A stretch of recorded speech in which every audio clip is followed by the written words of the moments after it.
Now it's time for more of Southern California's sports fishing voice. Let's talk Hookup. Get ready for more of the best fishing information and the hottest tips on improving your angling skills. Let's talk Hookup is sponsored in part by Yamaha Outboards. Reliability starts here. Ford, the official truck of Let's Talk Hookup.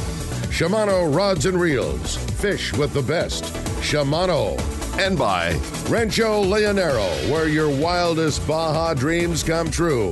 And now, Southern California's sports fishing voice, the hosts of Let's Talk Hookup, Pete Gray, Rock Cod Rick Mexa, and Corey Sandin. And welcome back. Hour number 2, Let's Talk Hookup, right here on the Let's Talk Hookup app and radio network. Pete Gray here. And I said Rock Cod Rick Max is still on his honeymoon, back soon. But Corey Sandin, MC Swimbaits, Corey Sandin. MC Swimbaits Corey is here co-hosting today. Always a pleasure having Corey on the show with his expertise. And Captain Mike Pritchard from the Tribute.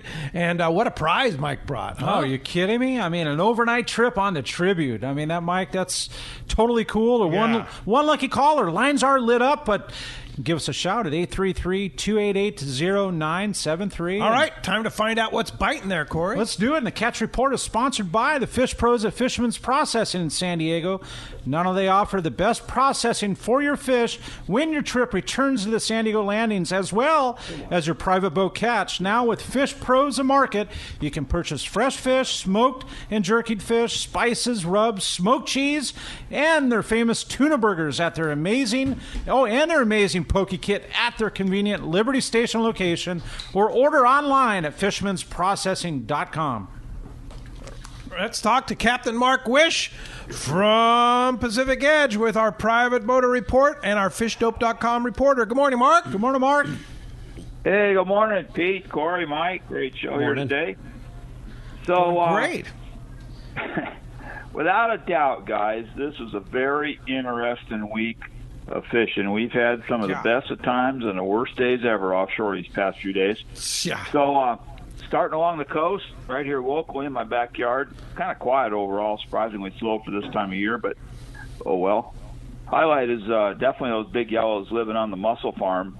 And for you guys that think you're tough, just slow troll a big mackerel on heavy tackle with a lockdown drag super close to that structure and hang on. We'll see how tough you are. Man, there's some tackle busters in there. And the hookup rate is not too bad, and the landing rate is definitely less. There's some good ones there, though. Yeah, Catalina. How big are those fish, there. Mark? There's fish that have been caught out of there that are around 30. But that place, it's just a whole bunch of buoys with a whole bunch of lines and ropes and clumps of mussels growing on all that stuff. So it's horrible structure. They get in there, and that stuff is razor sharp, and you're just done. 30-pound so you got to stop. yellowtail when it can see the bottom is as mean as they get. Yeah, that's for sure. I hear some good stories in the store for sure. But so Catalina, big yellows there also, quite a bit of it actually. Bass and bonita around for some fun stuff, but a lot of that yellow scattered all up and down the back, mostly backside east, backside west. And it's been good fishing, it's pretty good. And again, pretty good grade there, 15 to like 25. Mostly sardines and mackerels. Look like squid's kind of done for the season. Santa Barbara Island, lots of yellows up there also. Same thing, good grade at Nick. Guys looking around out there didn't really find much on the exotics, but fantastic cod fishing for sure. And they're seeing a little bit of that tuna on the way home between Nick and the Osborne. At Clemente, not too much pressure this week with the tuna fish that's been around, but some big schools of yellow on the front, mostly down eastward, and some of it's been in the cove.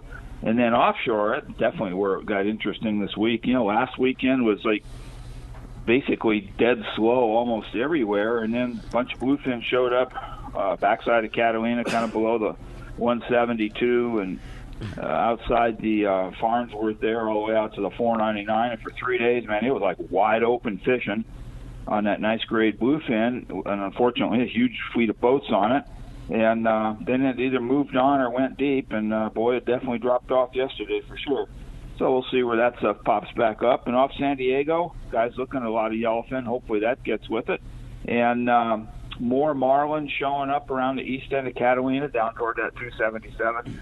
Mostly jigfish so far, like a lot of the early seasons usually are. And for the exotic of all exotics, more signal on the swordfish, much more happening on the deep drop fishery here. There, it looks like that part of the season's getting rolling also. So there's lots to do, and nice weather coming up. Time to go fishing, guys. Yeah, no kidding. And I know Danny and Jeff and the boys at fishdope.com have been on it every day. $20 off a new membership to fishdope.com using the code HOOKUPNOW, lowercase, no space. HOOKUPNOW is your $20 code to get fishdope.com. And Mark, how do we find you? Well, Pete, the store is on the corner of Bolts at Chica and Edinger in Huntington Beach. The phone number is area code 714-840-4262. The website's PacificEdgeTackle.com. And, man, there's a lot going on right now, and it just feels like it's getting better and better. Oh, yeah. We're heading into the best months. Like Mike said earlier, September, October, and even November. Man, December. Bring it on. Yeah, December. Yeah. It was interesting, like what you guys were saying, is it seems like the seasons are kind of changing a little bit, like everything else is changing. Everything's getting pushed back a little bit. It definitely feels like that. So, yeah, we definitely got the best yet to come. Yeah, we're ready for it. All right, Mark, thanks a lot for that. Appreciate that very much. And we will talk to you next Saturday. You got it, guys. We'll see you. All right, and while we're waiting for Marcos to get through to tell us what's going on at C4 Sport Fishing, I want to mention the winner of the CCA calendar drawing for August. The winning number is 1349. 1349. They win one cool tuna set of line labels so you can know which your line test is on your reels. I really like those labels. It's kind of cool. He did a nice job. It's one cool tuna. Right. Yeah, so congratulations. The winning number, again, 1349 for the CCA calendar drawing. You can claim your prize. Just go to CCA California's Facebook page or go to their website, ccacalifornia.org, and get on that and claim your prize there of the one cool tuna jigs. All right, do we have Marcos? Well, he's not here yet, but we'll come. So in the meantime, while we're waiting for Marcos, let's jump into the phones. Let's do it, Pete. Let's talk to Mark. Mark calling from Lakeside. Good morning, Mark. Welcome to Let's Talk Hookup. Good morning, guys. How's it going? Doing Great. good. Hey, just a quick question for Mike. I saw some pictures on Seaport's website of the side scan sonar. How much of an area does that cover, and what kind of game changer has that been for the industry? Oh, man. It has changed a lot. When I was talking about coming down here and working on the Coral Sea in 1996, it was where a lot of boats had just started adding them, and the Coral Sea at the time did not have one. And there was, towards the end of the season, I think I remember Franker City saying, man, they're expensive, but apparently I have to do it. And you do. It's a must-have. It's the same thing, especially going by a kelp or something. It used to be either you get up and stop on a kelp patty or, get close enough to look underneath it. Now, I mean, whether, 200 feet away, 300 feet away, not necessarily kelps, but like as far as this bluefin and stuff goes, we're talking about fishing some of that fish by San Clemente Island. You're seeing it 300 feet off your side, which you would never even have a clue of on as far as looking at it on the up and down.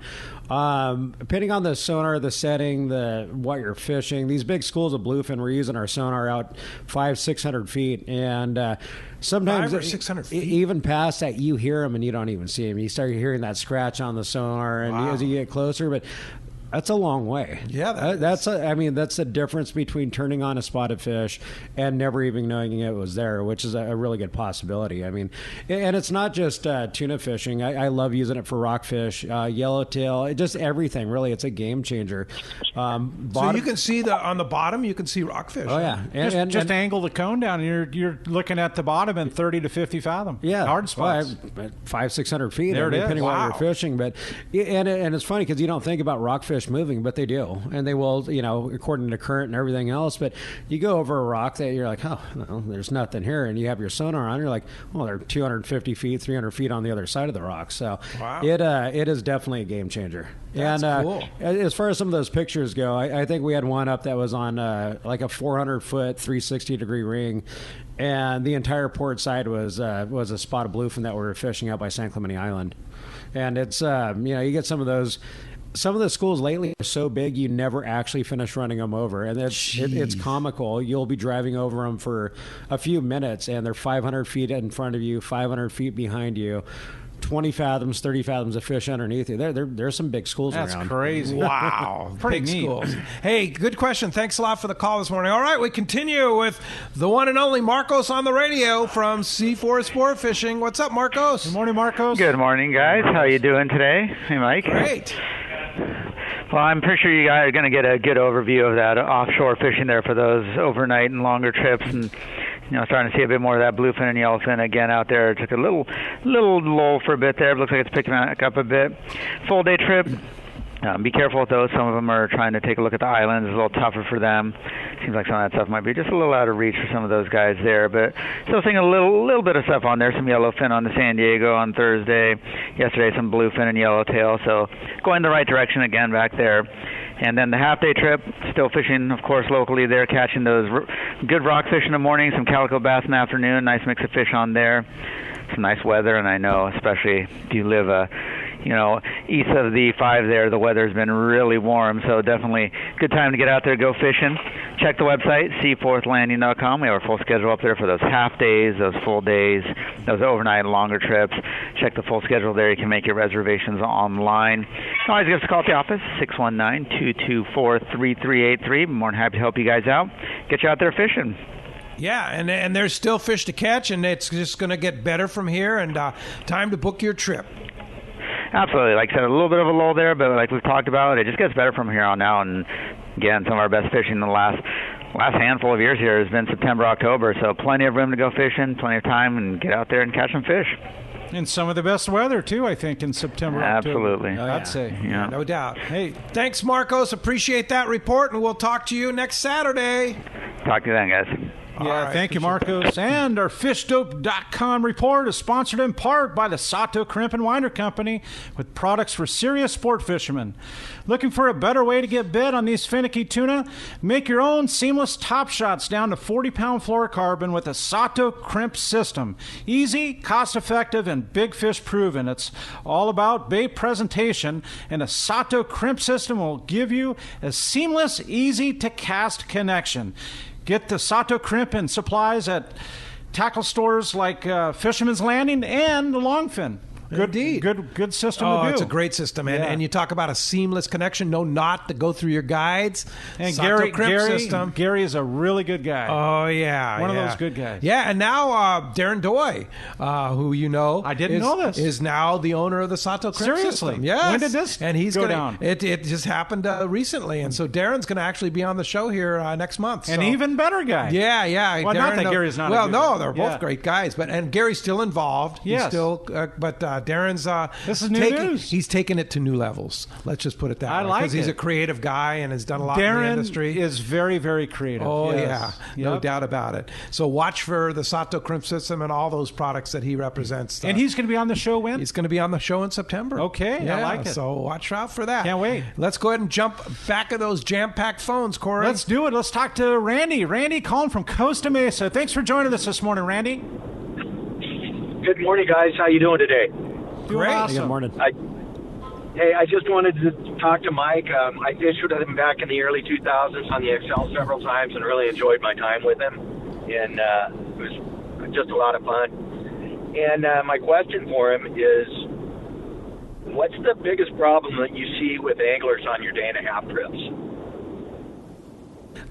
But in general, I wouldn't say there's, one of the individuals called in earlier and was talking about going out on a full day, being skunked for the day, which unfortunately is a possibility. Our anglers, we've developed a pretty good following. I can't really say anything negative about them. They're some of them like to come out and catch fish and drink beer. I love that side of them. But as far as a negative standpoint, that'd probably be the only thing is, just we can't control the weather. We can't control fishing. The things we can't control are the cleanliness of the boat, the crew, the attitude, the food. Hopefully they're out there to enjoy that, and catching fish is always a bonus. But that's a great way of looking at it. Truly, you can only control the things that you can control. And I'm trying to put the angler on the fish. I mean, that's a mountain for sure. And like Ed from Mira Mesa, that was the caller. I mean, those trips happen where you just don't get bit. Well, when you're sitting there looking at fish all day, that makes it even more frustrating. That's even worse. But it's like guys that hunt. I've had people that say, "Hey, man, well, you know what? Do we get a refund? You know, we didn't catch anything." I said, last 3 times I've gone pig hunting, I didn't shoot a pig. I didn't ask for my money back. It's right. Yeah. You're out there Part for of the deal. experience. You get to look at them. You enjoy yourself for the day and what it is. But we truly do get spoiled. I mean, we get spoiled with world-class fishermen like yourself, Mike, that run these boats and put us on fish and consistently. And the unlucky time when you're out where it doesn't connect, that's where the spoiledness kind of... And we got to say a big kudos this year and every year to the Everingham Brothers Bait Company. Man, those guys just make it happen for us, right? Our bait this year has been very phenomenal. Very decent. Yeah, and they just keep making things better. I was out at the receiver last week making some mackerel for my little receiver I keep on my boat, and talking to the guys out there and the way that they clean those receivers, they build new ones they've been constantly. on top of it here this year. They're really they just That's somebody you don't want to see have bad fishing. No. Bad fishing on their end probably doesn't do well for us. So no, we want Everingham and the company to keep having really, really good fishing. But they keep at it. And consistently. But thank you for fishing with me. I appreciate it, and hopefully come out and spend some more time with us. There you go. Thanks a lot for the phone call this morning. Let's do it. Let's talk to Rich. Rich calling from Bradley. Thanks for joining us, Rich. Welcome. Let's talk hookup. Thanks. First of all, a quick technical heads up. Everybody's voice is coming through loud and clear except for Captain Mike's. He's got kind of a hollow echo there. And if you get a chance to fix that. Thanks for my that. question for today is about Colt snipers, and wondering if that's a good solution for when the tuna are tuned into the tiny anchovies and nobody seems to be getting hooked up. And then follow up that with what are the right things to switch out for the split rings and hooks. Got any details on so I can be prepared when I get on the boat to have my jigs ready to rock and roll? You know what, the Colt Sniper is it's among those jigs. I remember talking about that specific jig on the show probably 3 years ago, and it blew me away when it first came out. We had a stop one afternoon, and the guy was a crewman on a boat up north, but he had 6 bluefin on one of our stops in a time when I think we had 7 or 8 bluefin for the entire drift. And it was when I had first seen it. Maybe it was 4 years ago, but he brought it back, and I was looking. I said, "What's that called?" And he told me. He goes, "It's a Colt Sniper." I said, "Sounds like it's like some kind of firearm. Like, you don't really picture it as a jig, but they do. They're awesome." They're small, heavy jigs. You can cast them.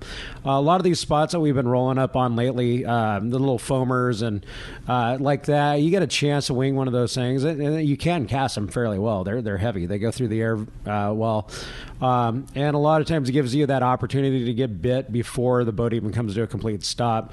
And even after that, sinking them out, they do work very, very well. Between that and flat falls now, I mean, what a game changer from what it used to be. I'm not going to lie, the Chrome 6X Junior, some of our passengers that come out, Kenny Mochizuki, Vince Otani, that fish it well, they still get bit. They still exist. But that Colt Sniper, and same thing with the flat falls, there's almost no wrong way to fish them. As far as changing the hooks out, I really like the treble hook on most of the smaller grade bluefin. Once you start getting bigger, you start seeing fish into the 60-pound range. They do have some good replacements as far as replacing with a heavier split ring and just a bigger treble hook. I wouldn't go to a single until you start seeing the fish up into the 100-pound plus range. You need those extra 2 on there. They're pretty darn handy. There you go. And the jig swims better too. Well, they do. Once you start putting it's same thing with a lot of the old 45s and stuff. Guys start trying to change them around, and they're made to swim the way they're designed. Right. Flat falls, they don't seem to really matter. They sink, flutter, swim. Like, I know one of the boats up north, I think Markland had put like 8 or 9 hooks on one of those stupid things, and it still got bit, and it got bit very well. Got a lot of hooks in them. It seemed to make it better somehow, but for the most part, you want to keep it as clean and simple as possible. There you go. Hey, thanks a lot for the call this morning. All right, how about John? John calling from Huntington Beach. Good morning, John. Thanks for joining us on Let's Talk Hookup. Hey, good morning, guys. Hi, great John. show as always. And hey, good morning. You guys hear me okay? So Yes, sir. my question is on the Tribute. What kind of engines do you have on it, and then what sort of fuel cost does that give you when at the end of the day, if you do a day trip on it, say a typical tuna trip, is it pretty fuel efficient, or how does that work? Oh, it depends. If you're fishing like a lot of this has been, where you're fishing 30 to 40 miles. We replaced our engines about 4 years ago. They're 13.5 liter John Deere's, very, very fuel efficient at lower RPMs. Turns out, and it's kind of funny because the engineers at John Deere want us to run them full rack all the time, which Like what RPM is full rack? 2100. 2100. So we at 10.5 knots, and the boat is a fairly quick boat for a bigger, 10.5 knots, 11.5 knots is not a problem. At 1370, we do just over 10 knots, and that's burning about 6 gallons an hour per engine. At full rack, we do 14 knots, and we're burning 24 gallons an hour per engine. So these boats are not made to get up on plane. They're not made to go through the water. They're designed for 10, 11 knots is going fast. Some of the old boats, the Pacific Queen, the Ranger 85, were originally designed to do, 35 knots for air rescue pickup. Really? And to do that on one of these boats now would cost you. Oh boy, I couldn't even burning imagine. some serious fuel there. But That's up and moving, man. Yeah. we were talking about it a couple of weeks ago, myself and I think Gavin, and at that speed now, I'd be terrified. Right? Yeah. Exactly.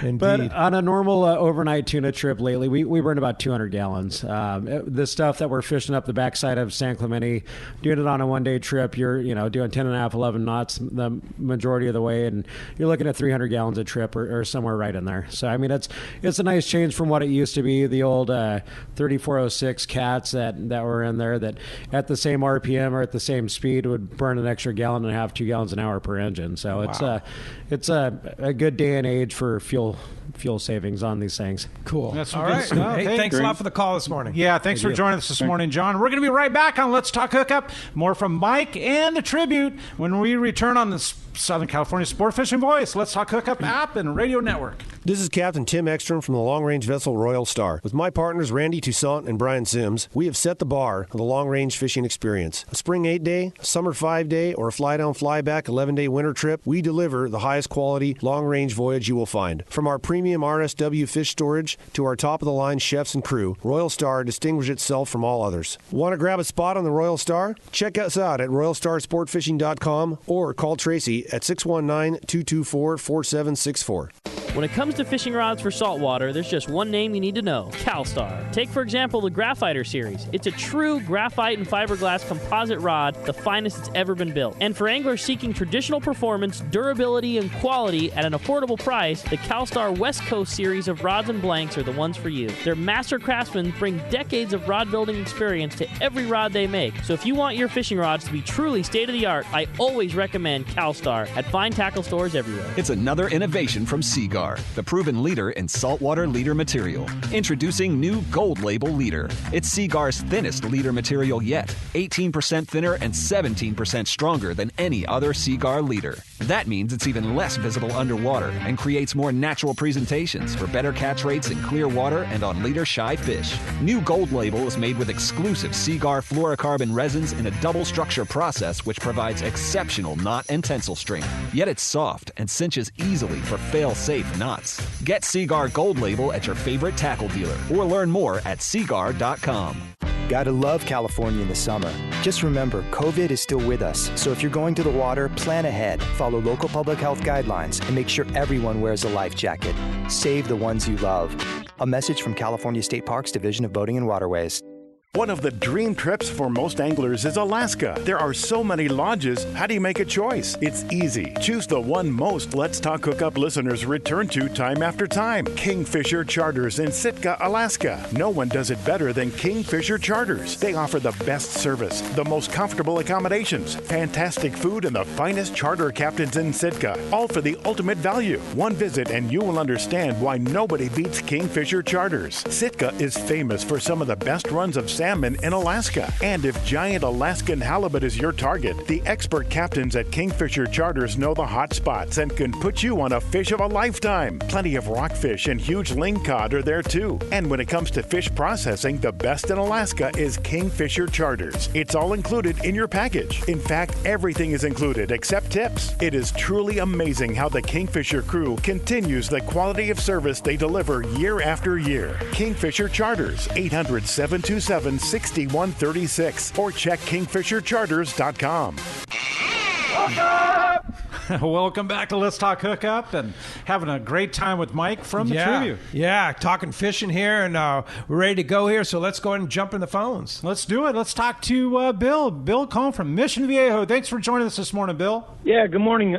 Quick question on for the captain on moon phase. Is it better to try and plan ahead down the road to go out on the full moon, the new moon, before or after? Does any of that count?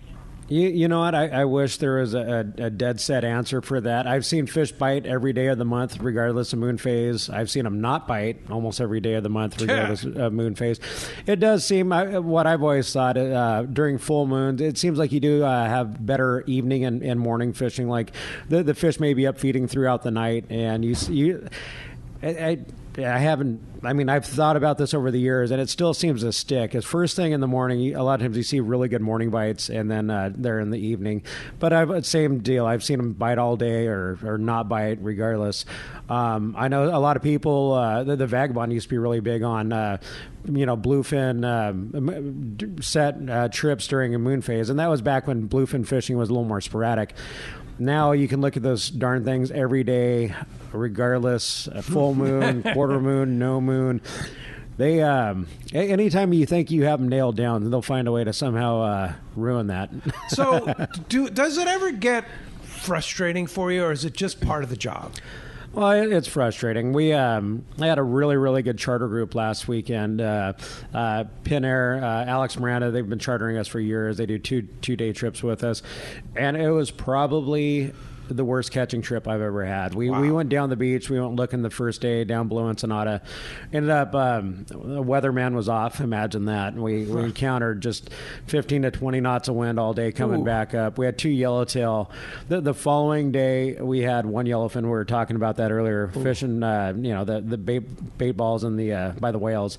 And it is frustrating. And thankfully, it's a really good charter group. And it's just funny because some of the newer guys on the group go, man, we're usually killing the fish by now. What's going on? And it's like, and you're going, the second day we had really nice weather. We looked at a ton of fish, and it's frustrating. Yeah. You want to make every trip, everyone as memorable as possible for your group. You want to get them fish. You want them to go home happy. You want them to go home and tell their kids how great of a trip they had. And frustrating is a good way to put it. But I mean, after doing this for decades, you take the good with the bad, and you make the best of it. We had a bunch of guys get off that trip and said, hey man, we had a great trip. Food was awesome, crew was friendly, boat was clean, and those are the ones we can control. So yeah. And that's like you said earlier, you can only control what you can control, and you're going to make that the best you can. Yes. And the fishing, you try to nail it, but it just happens sometimes where it doesn't work out right. Frustrating. I thankfully I don't smoke, but there was years, like when I first started running the Excel, I'd come back on the anchor at Aleos and nobody would be getting bit, and you start picking up cigarettes, which is a horrible habit. But yeah, you sit there and it's sunflower seeds and candy. There you go. Yeah, but when it goes off, it's all rewarding because at some point it's going to happen. And it is. We've had up and down days this week, and it's the same thing where you're trolling around, you're driving around all day, you have no fish on the boat, and then you get that one hot bite right at dark or whatever, and it changes everything. All of a sudden, and this goes along with long range trips too. You kill them on your last day. Those first 5 or 6 days don't matter. No, they're completely forgotten, right? Yeah. What slow days? No doubt about it. Hey, thanks a lot for the phone call this morning. Yeah, let's talk to Paul. Paul Combe from Bellflower. Thanks for joining us on Let's Talk Hookup, Paul. Good morning, everybody. Good morning. Hi, Paul. Good morning. Okay, I have a question for Mike, but quick. I went fishing yesterday on the west side of Catalina, and we didn't get any bluefin. Everybody was running around. Nobody caught anything. And then we just switched our guns and caught some really fun bonita, but still had a great time on the water. So my question for Mike is, are you guys going to be building does anybody have any plans to build new boats? I mean, we're driving around in older boats and just wondering if anybody's going to be building any newer boats. Yeah, you know what? There's most of the older boats have been upgraded year after year. Trying to build one of these things new now, it'd be really hard to pencil out. Like I said, to replace my boat with what it would be, you couldn't build it out of wood. It would never happen. Like you said not earlier, mahogany planks. It doesn't exist. Your mahogany would be over $3 million today. That's the estimate on it. Yes. So trying to replace like an 80-foot fiberglass boat now, it would cost so much to build the thing that I don't think it'd ever pencil out. I mean, so if they were to build a boat today, would it be out of steel, aluminum, fiberglass? What do you think? Every fiberglass boat owner out there will vouch for this one. There's probably no better way to make one. I spent years on fiberglass boats up in Port Hueneme, the Mirage and the Pacific Eagle. They're pieces of Tupperware. You can't really go wrong with them.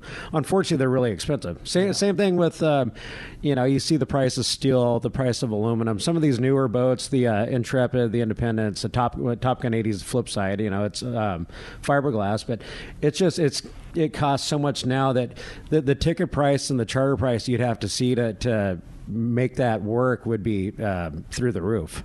There are some really nice boats that have been made somewhat recently, but aluminum. Yeah. But when he says older boats, right? Calling them older boats, but they're truly iconic vessels, like the Searcher's celebrating 50 years. It is in no worse shape today than it was when it was built. Well, it is just a beautiful, like yours. Yeah, it's gotten more and more comfortable, more and more efficient. There's air conditioning. There's fish hold systems that you couldn't replace them with something newer. It's as new as it gets. And in reality, the Tribute today is probably a better boat than it was several years ago because of more efficient, newer engines, 2 generators instead of 1, fish holds, all the different things that are there. It's basically a better platform now than it was when it was built. Oh, they're 100%. Yeah. And trying to design a new boat now, these long range boats are as good as they get. I don't think you can out design one. No. And there's. This year was a minimal boat work year, and somehow there was still $140,000 put into it. Boats are expensive. We redid our heads, we redid our sinks, countertops, the wall coverings, the floor coverings, the wheelhouse, the seats. Added a second generator. I mean, I'm one of those people that it can't be good enough, so you just keep going. And unfortunately, it's really expensive to do that. Yeah. Imagine that, Corey. Just a little upgrade for $140,000, right? Right? And right into COVID. Yeah, there you go. But thankfully, we were able to operate thanks to the efforts of Sport Fishing Association, Ken Franke, and everybody's cooperation. It's been an okay year. No. It's been July was outstanding. Yeah. But if I could redesign and build a boat right now from scratch, you'd have to win the lottery and retire on it. Yeah. Well, you think about how thankful we are in the sport fishing industry that we have what we have today, and you look at other businesses that are really suffering today. It's like we thank our lucky stars what we have. Well, and like I was saying earlier, and I'm not to point any other boats out, but you look at some of the guys posting pictures of what they were doing behind Catalina, and you look in the background, and there's gunny sacks full of dried out fish, and every one of our fish gets spiked and goes straight in the fish hold. I mean, if we have 15 or 20 fish in our kill box, that's just because we're on the ropes and we're trying to get them down. But there's processes that have made everything better. You just it costs money and a lot more work just to do it differently. Yeah, but to do it right, differently, but to do it right. And there's I have nothing against any of the boats up there. We have to compete. We have to stay on our game and we have to keep upping it, and that's why why we're constantly adding money or training our crew differently, and that's the San Diego fishery is as hardcore as you're going to get for competition. No doubt. And that competition drives excellence, and therefore drives a better ticket price and a better experience for the angler. It is. Your crew might be a little bit more educated. Boat might be a little bit cleaner. Your fish are going to be handled differently. John Bass, just got off a trip. He was texting me. He was up in Westport, and I'm sure what they had to deal with was a little bit older school. But I think he said between 8 of them, they had like 160 albacore or something. So, wow. How cool is that? That's where you stomach the gun sack and the small boat and the choppy weather. And yeah, there you go. Hey, thanks a lot for the phone call this morning. Yeah, let's talk to Brian. Brian calling from Wildemar. Thanks for joining us this morning, Brian. Hey, thanks, guys. Good morning to you. Good morning. Mike, a couple questions. I just went blank. I hate that. Processing. How is fish processing handled at Seaford? And my other question was rolling up on a patty. You kind of scale down to 25 or 20-pound test, and you're rolling around on patties. You get bit by a yellowtail or whatever. How do you stop it from beelining to the patty? A couple good questions. Fish processing, you can still use any of the processors, whether it's 5-Star or Fisherman's, Sportsman Seafood. If you prearrange it, usually that's the best bet. We do, on a lot of our overnight trips, I'll get a hold of Drew, one of the guys at 5-Star, and say, hey, can you come pick it up? If not, they have to bring it to them. Usually any of the processors are really good about it. And there's also, I think Kelly's doing his own pickup service. So I think trying to get your fish to them, your best bet is still going to be trying to get a hold of them in advance. Say, hey, you know what? I'm going out on the Tribute. I'm going to be in probably 7 to 9 o'clock at night. Can you pick up? And usually they're pretty good about it. It doesn't matter which processor it is. A lot of times they need a head up, not, hey, can you come down here? I got 20 guys that want to give you a fish at 9 o'clock at night. Yeah. And just prearrange it. Yeah, by far. I mean, we have a great connection with all of them. We can give, whether it's Sean or, Drew or somebody else a call and just say, hey, can you, line this up? As far as trying to pull a yellowtail out of the kelp on 25-pound, it was just like the call earlier. When those fish can see structure, it doesn't matter how big they are. A 6 or 8 pound yellowtail on 25-pound will still somehow find its way back into the kelp. We had a stop, I guess it was a couple of weeks ago, down by the 425. We had a kelp patty first thing in the morning.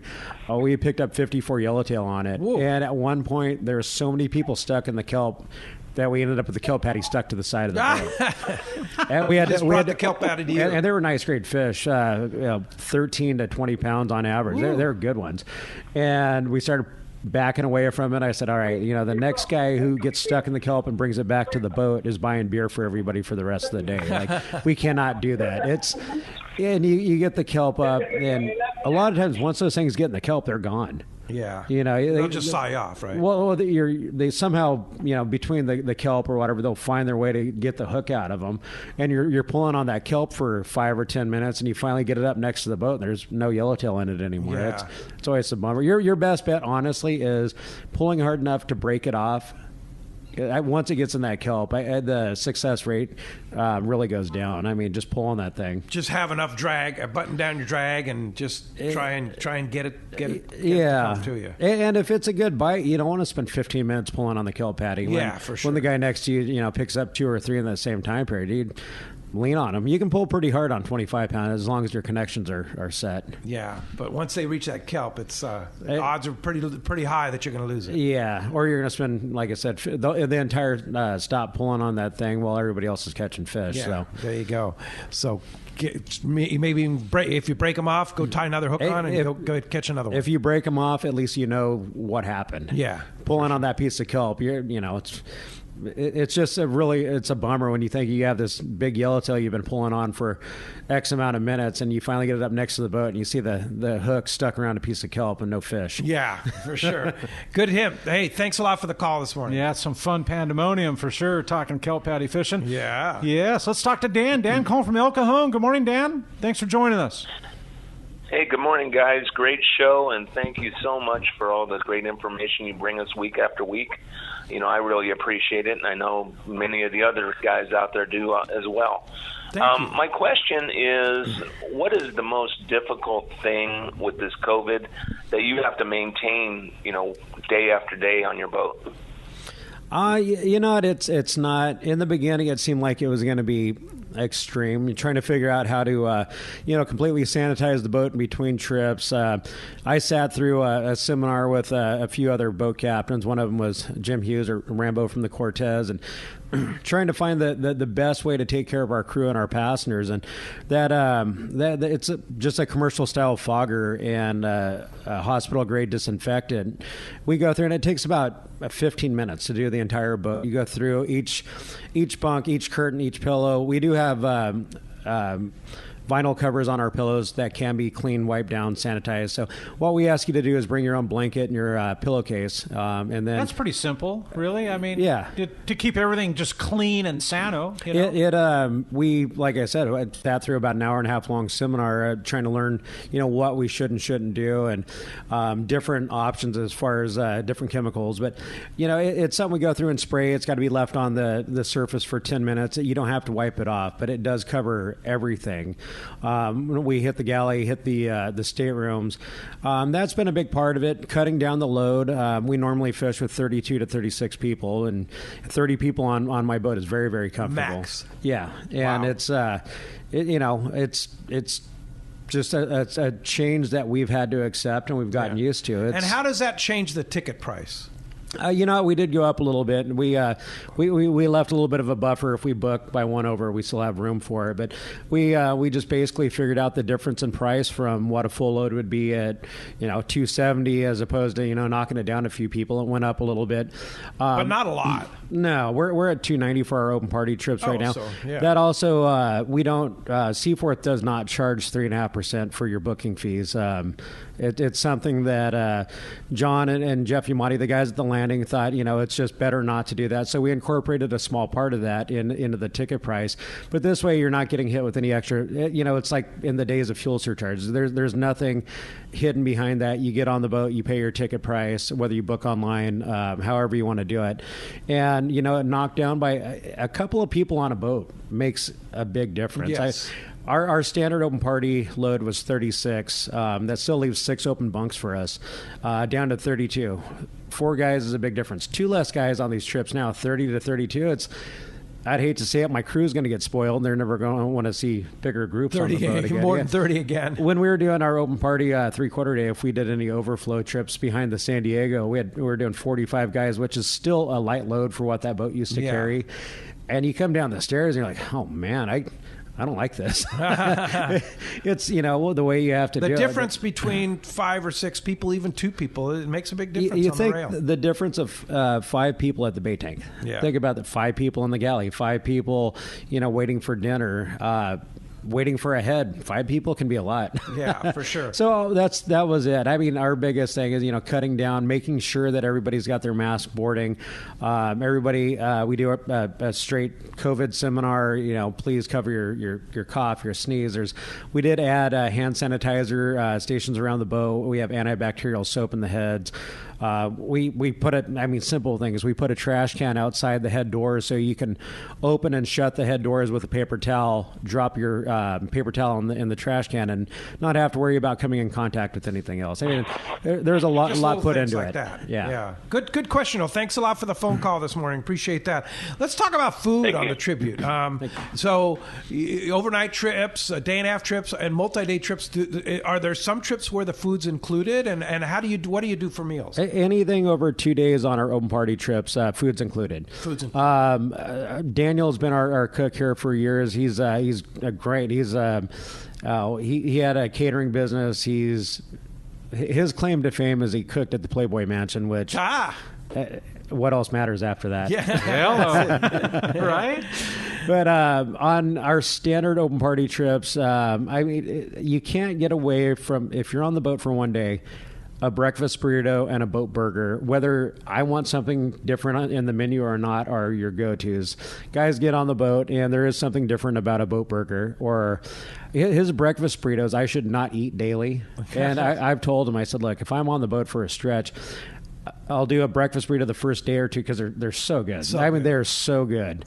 And then day 3 he goes, all right, so I want something lighter, and I shouldn't be eating a breakfast burrito every day, but no, just go give me a breakfast burrito. On multi-days, day and a half trips or longer, usually like our dinners will be either tri-tip, New York, and it's a full long range style. It's mashed potatoes, fresh vegetables, dinner roll, salad, everything. It's a sit down and eat style menu. It's really good. I mean, his tri-tip is it's same kind of deal. It's kind of hard to beat. New York steaks. On multi-day trips, we break it up. The last 2-day trip, first morning was breakfast burritos. Guys wanted that, but they also have the option of ordering pretty much anything off the menu, whether it's a. So you actually have a menu on the boat. A full, bacon, egg, cheese, potatoes, or a breakfast sandwich, and then like the second day of a 2-day trip, we'll do. Last 2-day we did biscuits and gravy, sausage, bacon. He has no problem adding sausage and bacon, which. You're making me hungry now, Corey. I know. Yeah. And then we offer a snack, very, very similar to most long-range boats. A fruit and maybe like some kind of breakfast cake. We'll do lunch, and then after lunch we do another order. It could be pizza poppers. It could be like a Mexican style, something like that. Sounds incredible. Well, eating is not an option. Yeah. No, if you can eat, and I tell people we do offer a meal package. I said if you're big eaters, and one thing with our meal package, we're $50, which with the upgraded prices lately for a how many day trip for per day up to a day and a half. Up to a day. But if you want 2 lunches, if you're a big eater, this is what you want to do. You come back for a second burger. We're not going to tell you no. $50. That covers breakfast, lunch, dinner, snacks. But you can have the whole thing. 2 lunches? If for you, not for your buddy who didn't want to get into it. Yeah. So I have my burger and I have my soda or whatever. I can ask for another burger? If you can, if I can stomach it. If it's, Those are big burgers, though. Yeah, we don't use the little quarter-pound patties. Yeah. We did That's have a good deal for $50. It's cheaper than Carl's Jr. right now. That is. Yeah. So the meals are long-range stock because that's where your training was. It's like we it's not and it's still one of those things. If it's just a day and a half trip, you're not going to get like a little chicken patty or something. It's tri-tip New York.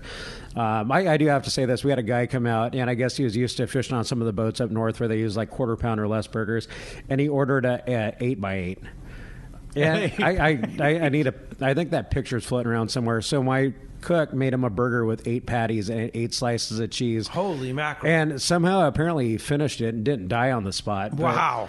He goes, well, not that day anyway. He goes, this is my normal go-to on a boat. I just didn't think it was going to be this big. Holy mackerel! Well, let's try and sneak in another call, Corey. Let's do it. How about Carl? Carl calling from Irvine. Good morning, Carl. Hi, Welcome to the show. Is that hard to say? Carl, yeah, right. Say that hey, good morning, guys. My question has to deal with bait presentation, like you guys were talking about earlier. Yeah. I was wanting to get your opinion on when you would use a shoulder hook versus a butt hook versus a nose hook. Good question. Over the years, I've become such a big fan of shoulder hooking a bait. Yeah.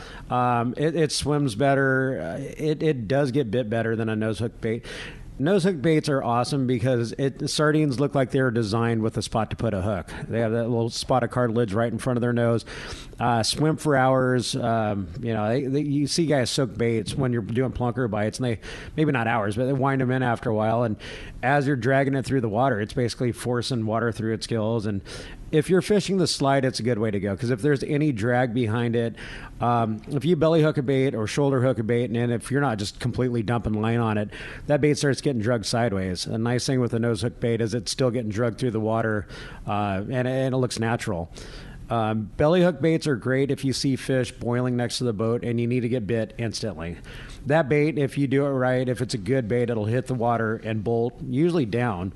And they're good to fish for maybe up to a minute. After that, the drag on your line starts dragging those things sideways through the water, and it eventually ends up killing the bait. And the presentation is not good. No, only after that first initial bolt. Yeah, you think about it. You put a little bit of pressure behind your spool, and you watch what that bait does. The boat's drifting. If there's a lot of current, and if it's sitting out there and you're sitting in gear, the thing starts spinning, which turns into tangles. I mean, you'll get tangled whether there's 2 guys on the boat or 30 guys on the boat. But some of those belly hook baits, you sit there and watch them, spin.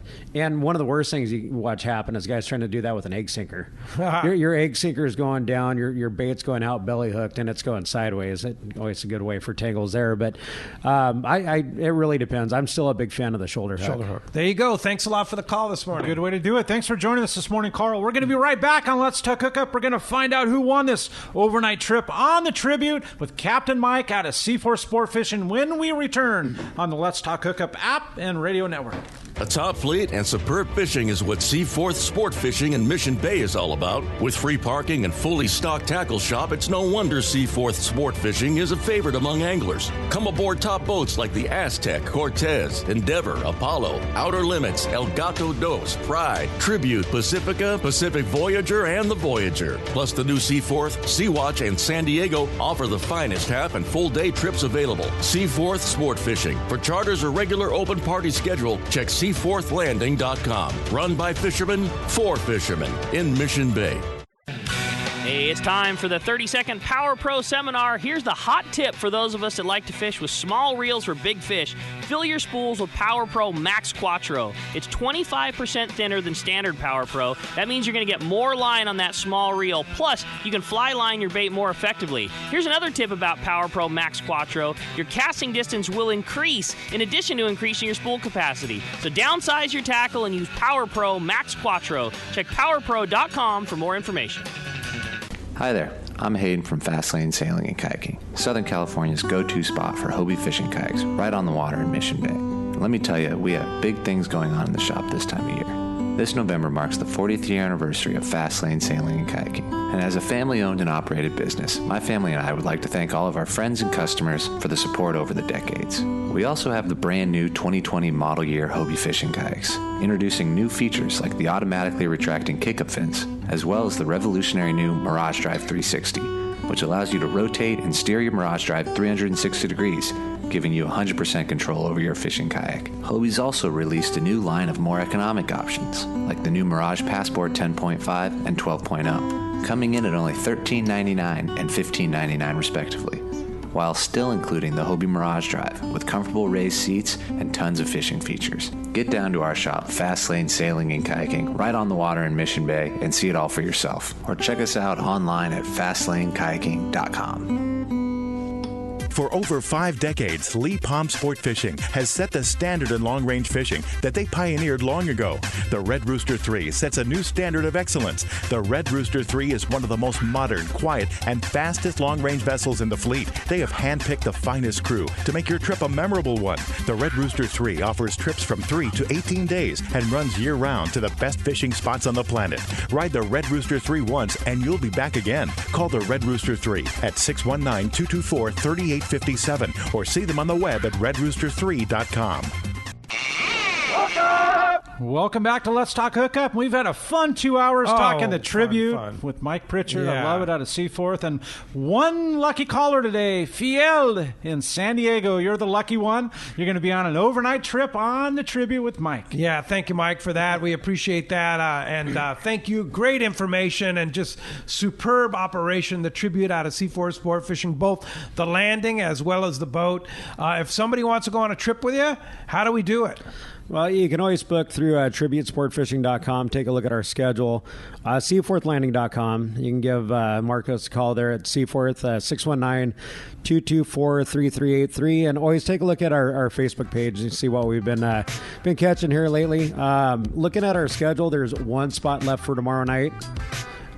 feel. If you want to get in on that, but you better jump on it. Is that an overnight trip? It's an overnight trip. Nice. Monday night, we do have a day and a half, and with that fish going up the backside of the island, not a bad trip to jump on. But these one-day trips that we've been doing have been very, very good for the most part. And like I said, if we need to get up the backside of Catalina there, we got the speed to do it. Yeah, or Clemente or wherever they're heading. Wherever those tails are taking them right now, right? Thankfully, most of it's been close enough to where one-day trips have been key here lately. So that's what we're going to stick with. Perfect. Thanks, Mike. Appreciate that. And thank you for listening today. Thanks to Corey, and thanks for all of you out there. Tomorrow morning, 7 to 9 a.m., Bob Dawson, the travel insurance expert, will be here. Good old Bob will be here talking at 7 to 9 a.m. right here on the Let's Talk Hookup app and radio network. We'll see you then.